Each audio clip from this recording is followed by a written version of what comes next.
Hi there. It's day 104 of our Through the Bible in 1 year. We started on January 1st, saying that we'll be finished on December 31st.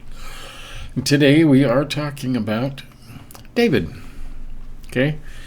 He's running from Saul because they finally confirmed that Saul does indeed want to kill him because God has made him king instead of Saul, and Saul doesn't like it.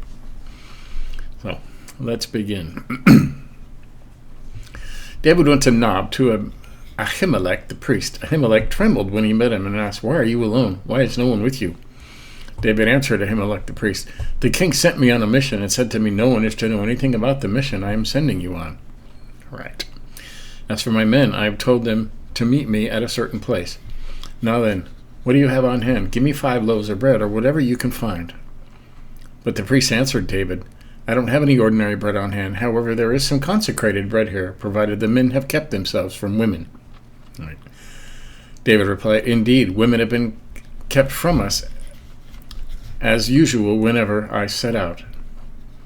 The men's bodies are holy, even on missions that are not holy. How much more so today?" So the priest gave him the consecrated bread, since there was no bread there except the bread of the presence that had been removed from the Lord before and replaced by hot bread the day it was taken away. Okay, now this part right here, 5 and 6, Jesus quoted this part when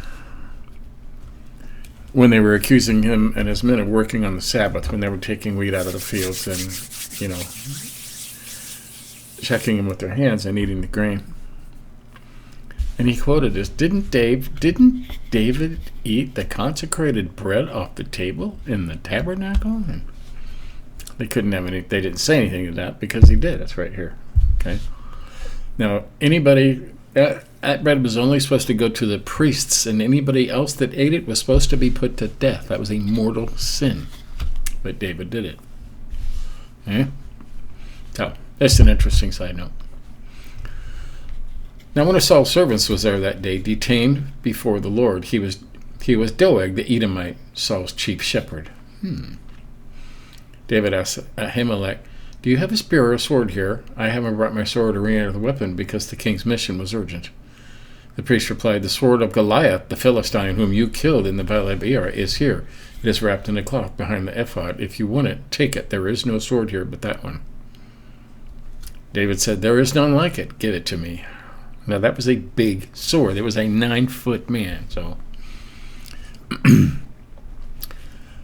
David at Gath. That day, David fled from Saul and went to Achish, the king of Gath. But the servants of Achish said to him, "Isn't this David, the king of the land? Isn't he the one they sing about in their dances? Saul has slain his thousands, David his tens of thousands." David took these words to heart and was very much afraid of Achish, king of Gath. So he pretended to be insane in their presence. And while he was in their hands, he acted like a madman, making marks on the doors of the gate and letting saliva run down his beard. And he's an actor and a singer. How do you like that? Achish said to his servants, "Look at him. He's insane. Why bring him to me? Am I short of madmen that you have to bring this fellow here to carry on like this in front of me? Must this man come into my house?" David at Adullam and Mizpah. David left Gath and escaped to the cave of Adullam. When his brothers and his father's household heard about it, they went down to him there. All those who were in distress or in debt, discontented, gathered around him, and he became their commander. About 400 men were with him. From there, David went to Mizpah in Moab and said to the king of Moab, "Would you let my father and mother come and stay with you until I learn what God will do for me?" So he left them with the king of Moab, and they stayed with him as long as David was in the stronghold. But the prophet Gad said to David, "Do not stay in the stronghold. Go into the land of Judah." So David left and went to the forest of Hereth. Saul kills the priests of Nob. Wow. Now Saul heard that David and his men had been discovered, and Saul was seated, spear in hand, under the tamarisk tree on the hill at Gibeah, with all his officials standing at his side. He said to them, "Listen, men of Benjamin, will the son of Jesse give all of you fields and vineyards? Will he make all you commanders of thousands of commanders of hundreds? Is that why you have conspired against me? No one tells me when my son makes a covenant with the son of Jesse. None of you is concerned about me or tells me that my son incited my servant to lie and wait for me, as he does today. But Doeg the Edomite, who was standing with Saul's officials, said, I saw the son of Jesse come to Ahimelech and Ahitub at Nob. Ahimelech inquired of the Lord for him. He also gave him provisions and the sword of Goliath the Philistine. Then the king sent for the priest of Ahimelech, son of Ahitub, and all the men of his family who were with priest of Nob, and they all came to the king. Saul said, Listen now, son of Ahitub. Yes, my lord, he answered. Saul said to him, Why have you conspired against me and the son of Jesse, giving him bread and a sword, and inquiring of God for him, so that he has rebelled against me and lies in wait for me, as he does today? Ahimelech answered the king, Who of all your servants is loyal as David, the king's son-in-law, captain of your bodyguard, and highly respected in your household? Was that day the first time I inquired to God for him? Of course not. Let not the king accuse your servant or any of his father's family, for your servant knows nothing about this whole affair. But the king said, You will surely die, Ahimelech, you and your whole family. The king ordered the guards at his side, Turn and kill the priests of the Lord, because they too have sided with David. They knew he was fleeing, yet they did not tell me. But the king's officials were unwilling to raise a hand to strike the priests of the Lord. The king then ordered Doeg, You turn and strike down the priests. So Doeg the Edomite turned and struck them down. That day he killed 85 men who wore the linen ephod. Wow. He also puts a sword to Nob, the town of the priests, with its men and women, its children and infants, and its cattle and donkeys and sheep. Man, killed all those God's people. He's not going to like that. But the son of Ahimelech, son of Ahitub, named Abiathar, escaped and fled to join David. He told David that Saul had killed the priests of the Lord. And David said to Abiathar, That day when Doeg the Edomite was here, I knew he would be sure to tell Saul, I am responsible for the death of your whole family. Stay with me, don't be afraid. The man who wants to kill you is trying to kill me too. You will be safe with me. Man, nasty, huh? David saved Keilah. When David was told, Look, the Philistines are fighting against Keilah and are looting the threshing floors, he inquired of the Lord, saying, Shall I go and attack these Philistines? The Lord answered, Go, attack the Philistines and save Keilah. But David's men said to him, Here in Judah we are afraid. How much more if we go to Keilah against the Philistine forces? Once again David inquired of the Lord, and the Lord answered him, Go down to Keilah, for I am going to give the Philistines into your hand. So David and his men went to Keilah, fought the Philistines, and carried off their livestock. He inflicted heavy losses on the Philistines and saved the people of Keilah. Now Abiathar, son of Ahimelech, had brought the ephod down with him when he fled to David at Keilah.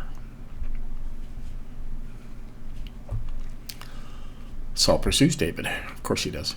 Saul was told that David had gone to Keilah, and it said, God has delivered him into my hands, for David has imprisoned himself by entering a town with gates and bars.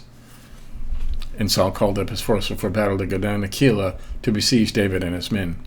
When David learned that Saul was plotting against him, he said to Abiathar the priest, Bring the ephod. David said, Lord God of Israel, your servant has heard definitely that Saul plans to come to Keilah and destroy the town on account of me. Will the citizens of Keilah surrender me to him? Will Saul come down as your servant? Will Saul come down as your servant has heard? Lord God of Israel, tell your servant. And the Lord said, He will. Again David asked, Will the citizens of Keilah surrender me and my men to Saul? And the Lord said, They will. So David and his men, about 600 in number, left Keilah and kept moving from place to place. When Saul was told that David had escaped from Keilah, he did not go there. Oh, good. David stayed in the wilderness stronghold and in the hills of the desert Ziph day after day. Saul searched for him, but God did not give David into his hands. While David was at Horesh in the desert of Ziph, he learned that Saul had come out to take his life. And Saul's son Jonathan went to David at Horesh and helped him find strength in God. Don't be afraid, he said. My father will not lay a hand on you. He will be king. You will be king over Israel, and I will be second to you. Even my father knows this. My father Saul knows this. The two of them made a covenant before the Lord. Then Jonathan went home, but David remained at Horesh. The Ziphites went up to Saul at Gibeah and said, Is not David hiding among us in the strongholds at Horesh on the hill of Heklah, south of Jeshimon? Right. Now, your majesty, come down whenever it pleases you to do so. He will be responsible for giving him into your hands. Saul replied, The Lord bless you for your concern for me. Go and get more information and find out where David usually goes and who has seen him there. Then they tell me he is very crafty. Find out about all the hiding places he uses and come back to me with definite information. Then I will go with you. If he is in the area, I will track him down among the clans of Judah." So they set out and went to Ziph ahead of Saul. Now David and his men were in the desert of Maon in the Albarah south of Jeshimon. Wow. Saul and his men began to search when David was told about it, he went down to the rock and stayed in the desert of Maon. When Saul heard this, he went into the desert of Maon in pursuit of David.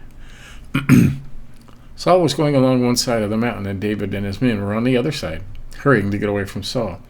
As Saul and his forces were closing in on David and his men to capture them, a messenger came to Saul saying, "Come quickly, the Philistines are raiding the land."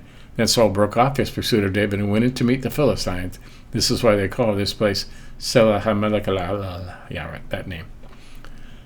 And David went up from there and lived in the strongholds of En-Gedi. David spared Saul's life.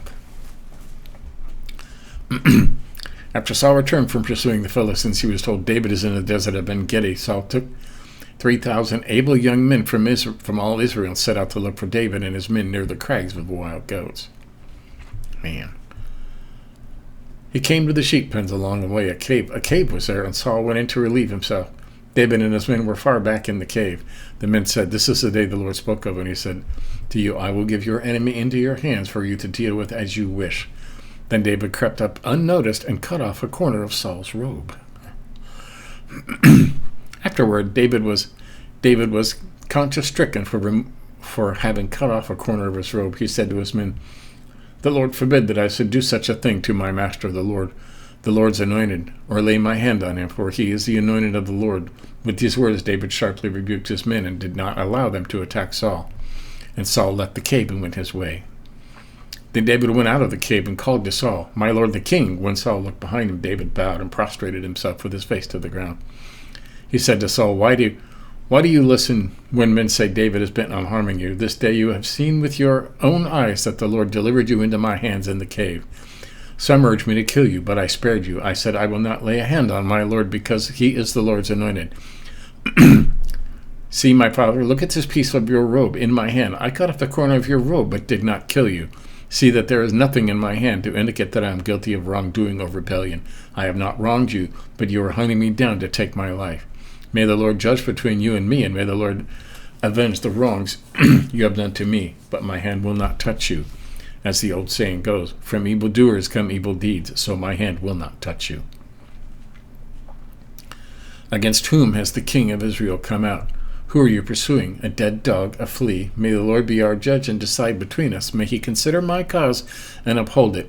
May he vindicate me by delivering me from your hand. When David finished saying this, Saul asked, Is that your voice, David, my son? And he wept aloud.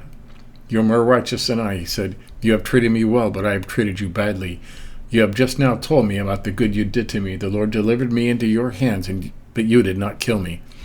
When a man finds his enemy, does he let him get away unharmed? May the Lord reward you well for the way you treated me today.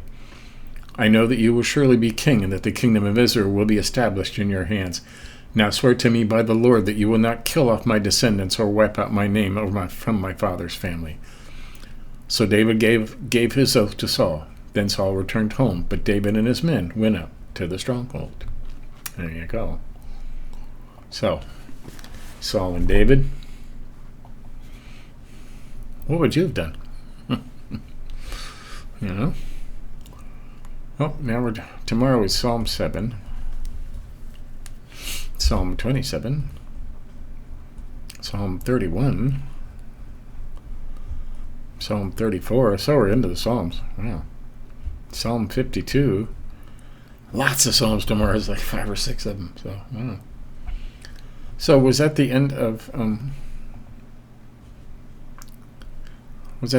Samuel? I know there's a 2 Samuel. So, but these are in chronological order. They're not in the order of the books that are in the Bible. So there you have it. That's day 104. You know, sounds like David is safe for the time being. You know, at some point, Saul realizes that he will be the king, and Israel will be founded around him. So, and the house of David will be famous. So there you have it. Catch up on any you may have missed. You want to say you got the whole Bible in a year? It's getting pretty interesting now. Until the next time, keep reading. See you tomorrow.